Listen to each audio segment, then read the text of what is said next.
नमस्कार दोस्तों, दीपक कुशवाहा आशा Olympic channel पर आप सभी का स्वागत है। और आज की इस वीडियो में मैं बात करूंगा इलाहाबाद उच्च न्यायालय के अधीन अधीनस्थ न्यायालयों से आने वाली भर्ती के बारे में। लेकिन उसमें एक बुरी खबर है उसी के बारे में, ठीक। तो आप लोग वीडियो के साथ अंत तक ज़रूर बने रहिएगा।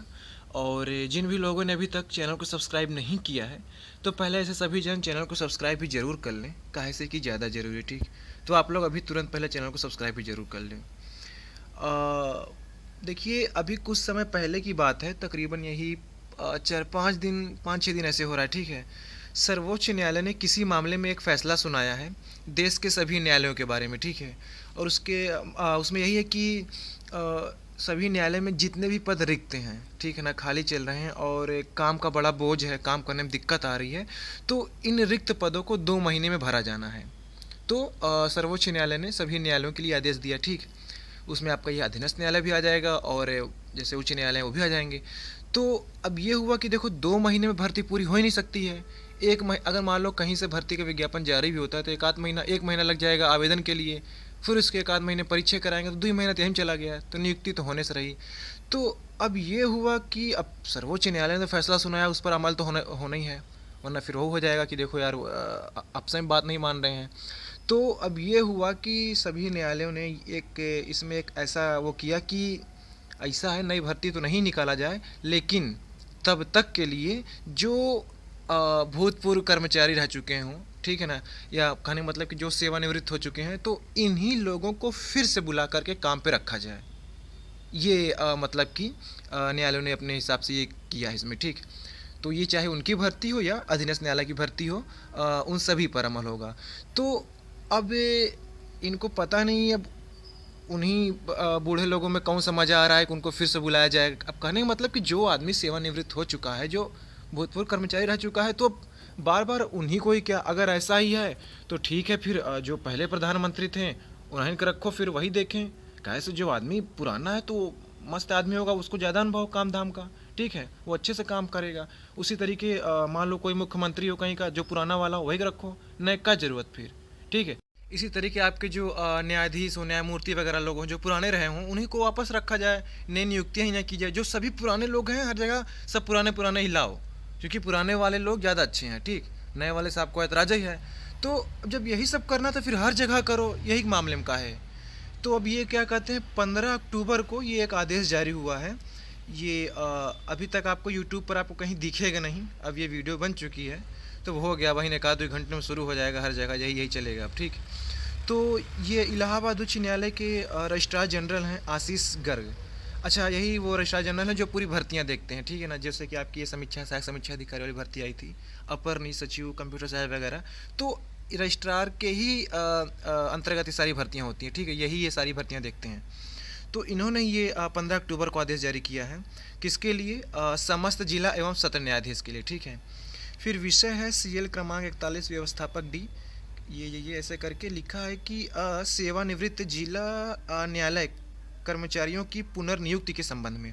इसमें है कि मैडम सर, पूर्व के CL ये इतना करके माननीय न्यायालय ने जिला न्यायाधीशों को यह निर्देश देते हुए प्रसन्नता व्यक्त की है कि यदि स्टाफ की कमी है और न्यायालय को चलाने में कठिनाई है, तो जिला न्यायाधीश माननीय न्यायालय को पूर्व सूचना के तहत पुनः जिला न्यायालय के सेवानिवृत्त कर्मचारियों में से सेवानिवृत्त जिला न्यायालय के कर्मचारियों को उनके जजशिप में मौजूदा पर्याप्त रिक्तियों के खिलाफ नीचे उल्लिखित नियमों और शर्तों के अधीन नियुक्ति करें। अब इनकी कुछ शर्तें हैं, वो भी जान लीजिए। पहला यह है कि उक्त सेवानिवृत्त जिला न्यायालय कर्मचारी की आयु 65 वर्ष नहीं होनी चाहिए। 65 वर्ष नहीं होनी चाहिए? जब सेवानिवृत्त कैसे होगा आदमी, जब उसकी उम्र पूरी हो जाएगी, उसकी सेवा पूरी हो जाएगी तभी तो ना। खैर, फिर दूसरा ये कि पुनर्नियुक्ति को एक बार में 6 महीने तक बढ़ाया जा सकता है, या पर्याप्त रिक्ति को भरने के लिए या तो पदोन्नति या फिर सीधी भर्ती के माध्यम से जिस पर पुनर्नियुक्ति की गई है या 65 वर्ष की आयु प्राप्त करता है जो भी पहले हो, ठीक। तीसरा, परिलब्धियों के रूप में भुगतान की गई राशि सभी भत्तों के साथ उत्तर प्रदेश सरकार के मौजूदा नियम के अनुसार अंतिम आहरित वेतन के मूलधन में से पेंशन की राशि, मतलब पेंशन वो जो पुरानी वाली थी, ठीक। फिर चौथा ये है कि जिला न्यायाधीश पिछले रिकॉर्ड और एसीआर को ध्यान रखते हुए ऐसी नियुक्ति की पेशकश करेगा उक्त सेवानिवृत्त जिला न्यायालय के कर्मचारियों की, इसलिए मैं इसे सूचना और अनुपालन के लिए संप्रेषित करता हूँ। आपका विश्वासी रजिस्ट्रार जनरल। अब इसी को लेकर के एक और नई चीज़ देख लीजिए कि कहाँ से आपकी भर्ती आ भी गई। 15 अक्टूबर को आदेश हुआ और ये क्या कहते हैं आगरा जनपद से ये भर्ती आ भी गई आपकी। और आप यकीन नहीं मानेंगे, बल भर पद खाली है, ठीक है ना, चौचक। अब सोचो यही लोग चाहे तो भर्ती दे दिए होते। अब जैसे कि मान लो अभी सर्वोच्च न्यायालय ने आदेश दिया तब जाकर ये सारी रिक्तियों को भर रहे हैं। यही जब पद खाली था तभी भर दिए होते तो क्या दिक्कत थी। तब ये पुराने को रखने जरूरत नहीं पड़ेगी, ठीक है, आराम से सब कुछ चलता रहा। लेकिन अब क्या ही कह सकते हैं। तो ये देखिए आगरा जनपद का है। लिखा है कि माननीय उच्च न्यायालय इलाहाबाद से प्राप्त परिपत्र संख्या 14 एडमिन डी, याद करिए वो जो उधर अभी लिखा हुआ था एडमिन डी 14 वाला, ठीक, सेक्शन दिनांक वही 15 अक्टूबर, ठीक, के पूर्व में निर्गत परिपत्र संख्या 41 फलाना फलाना के अनुक्रम में न्यायिक अधिष्ठान आगरा से सेवानिवृत्त कर्मचारीगण में से ऐसे कर्मचारीगण जिनकी आयु 65 वर्ष पूर्ण न हुई हो, अधोलिखित तालिकानुसार रिक्त पदों पर पुनर्नियुक्ति की जानी है। यह नियुक्ति पूर्णतः अस्थायी होगी तथा 1 वर्ष की अवधि के लिए यदि पूर्व में ही समाप्त ना कर दी जाए अथवा प्रोन्नति व सीधी भर्ती के माध्यम से भर्ती ना हो जाए तब तक के लिए मान्य हो। कहने का मतलब ये जो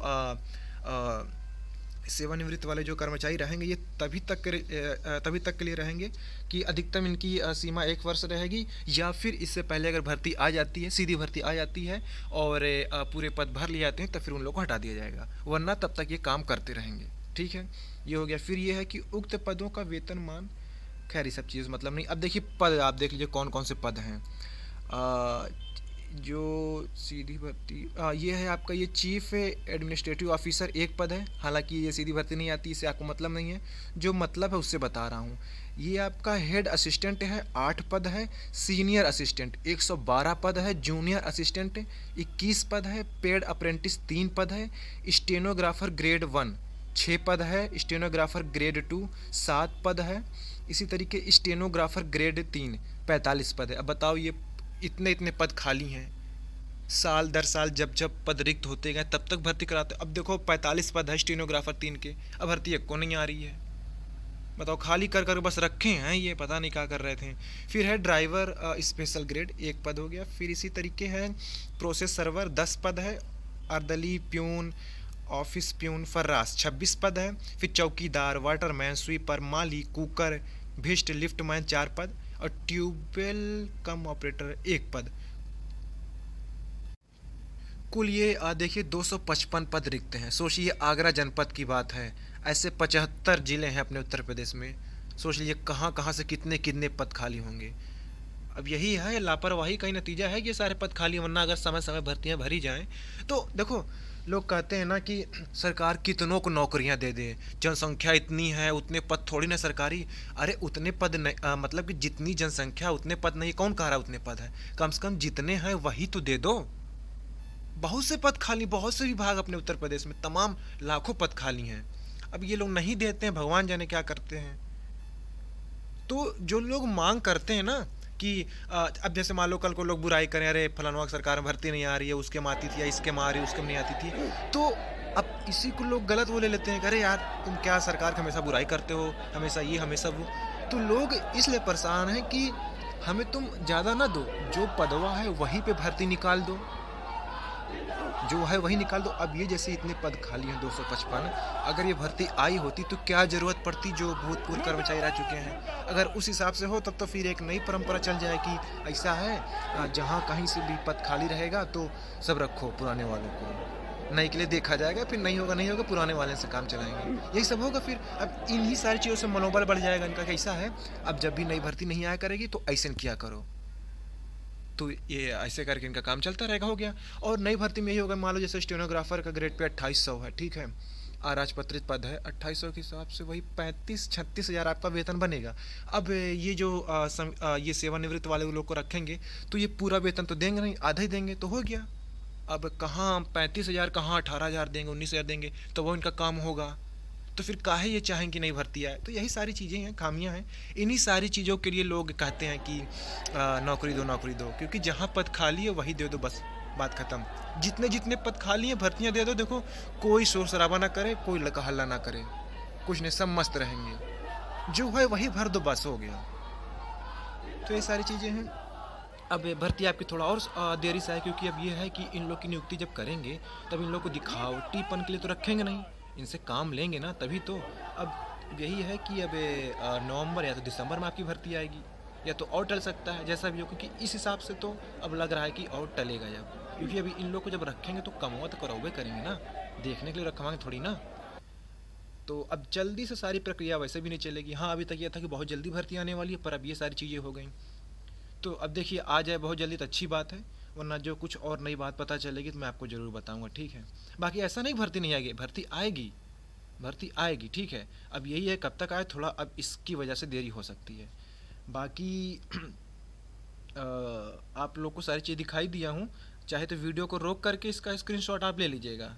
अब देखिए, आप लोग के अंदर एक ये है ना कि अब यहाँ देख लिए, अब सोचेंगे यार ये तो बता दिया, और कहूँ चले पता करें कि वहाँ भी है, क्योंकि आप लोग जब कहीं और से देख के आते हैं तो इधर हमसे पूछते हैं, इधर से देख के जाएंगे कहीं और पूछेंगे। तो जहाँ देखा करो वो का मान लिया करो। इस सारी चीज़ें न्यायालय के बारे में कोई फर्जी नहीं बताएगा, या कोई भर्ती के मामले में कोई फर्जी नहीं बताएगा, ठीक है ना। अब आदमी फर्जी क्यों बताएगा अपने चैनल पे, उसका भी भरोसा है, इतने लोग उससे प्यार करते हैं, जुड़े हैं, तो आदमी फर्जी तो बताएगा नहीं। तो आप इसको स्क्रीनशॉट ले लीजिए, इसको रख लीजिए, ज़्यादा इधर उधर परेशान मत होइएगा, यही सारी चीज़ें हैं, ठीक है ना। तो ठीक है, आज की इस वीडियो में बस इतना ही था। पूरा वीडियो देखने के लिए धन्यवाद। जय बजरंगबली।